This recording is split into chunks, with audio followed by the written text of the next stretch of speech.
middle point. Fluoride is safe, and I think I can say in conclusion that there is no health hazard that justifies postponing water fluoridation.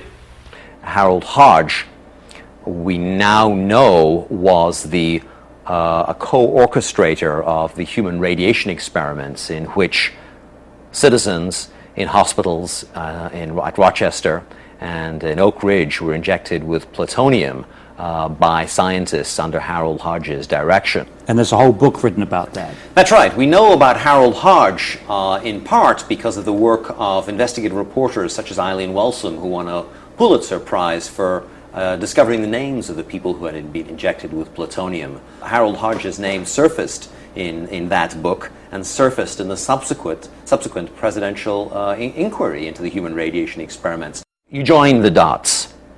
If Harold Hodge and the University of Rochester are injecting people with plutonium and uranium, and at the same time they are reassuring us about fluoride safety, what's the connection?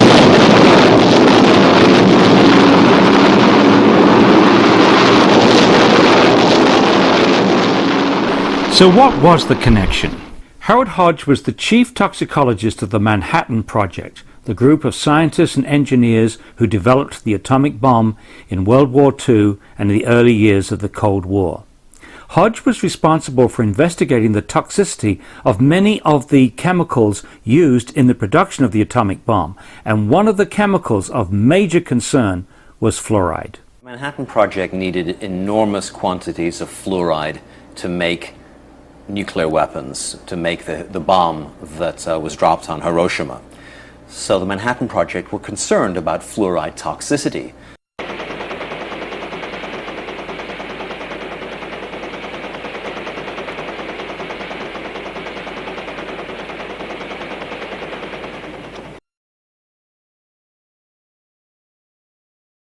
The documents that I uncovered with Joel Griffiths in the files of the Manhattan Project and the Atomic Energy Commission are very clear and very explicit.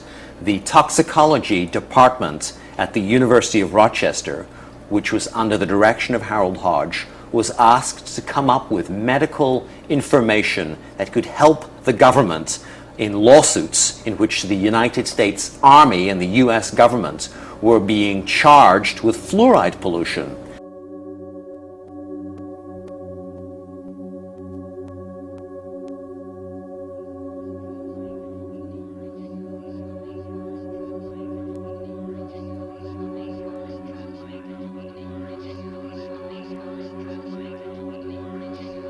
As has now been revealed by declassified government documents, the publication of scientific information collected by Atomic Energy Commission scientists such as Harold Hodge that could increase the chance of litigation against the bomb program by workers or downwind communities was forbidden. If water fluoridation was found to be harmful, then the US bomb program, as well as many other fluoride polluting industries, would have been open to massive litigation. So there's not a hope that Harold Hodge would ever say that water fluoridation was dangerous or that fluoride in small doses was toxic, because if Harold Hodge were to say that, it would have pulled the rug out from under the US Army and from under the project to build nuclear weapons.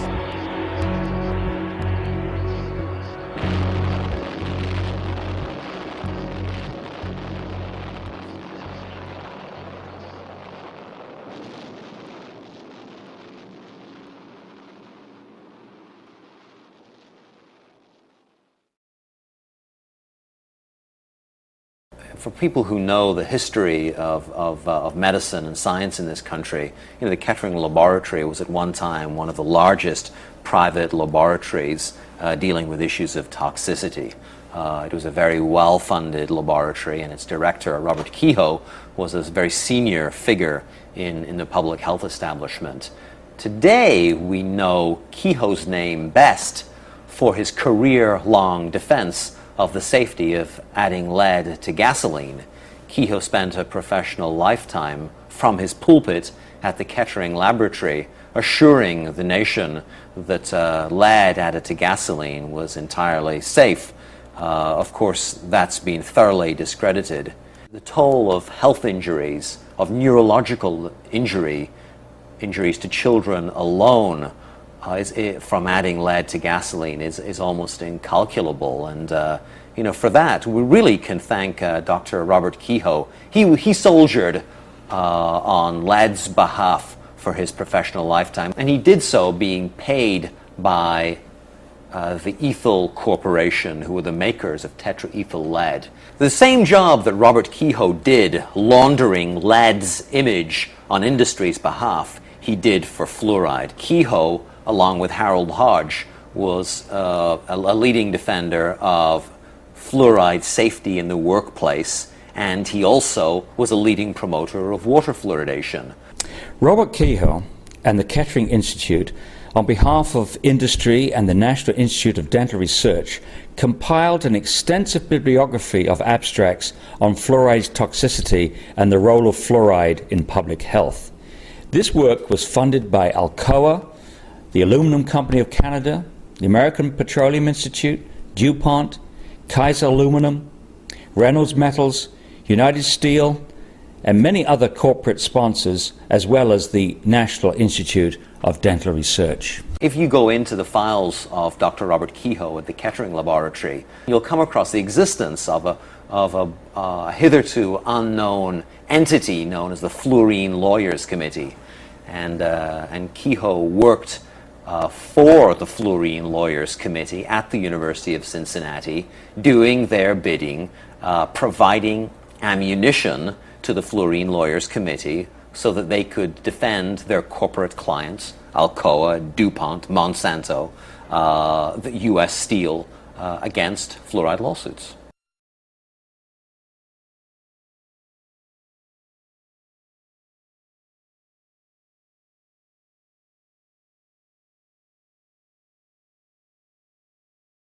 In Robert Kehoe's files, there is a medical study which was a state-of-the-art $100,000 study in which beagle dogs were given fluoride to breathe in conditions which approximated the working conditions for men and women in the aluminum industry or in any fluoride industry. What happened to that beagle study? The beagle study, Paul, found that fluoride was profoundly toxic to the laboratory animals. The beagle dogs who breathed fluoride 6 days a week, just like workers, had stupendous lung damage and damage to their lymph nodes. You'd think that someone would have given that medical information to America's doctors or to the workers who were going to those doctors asking why they had emphysema. No, the study was given to the Fluorine Lawyers Committee and it was buried.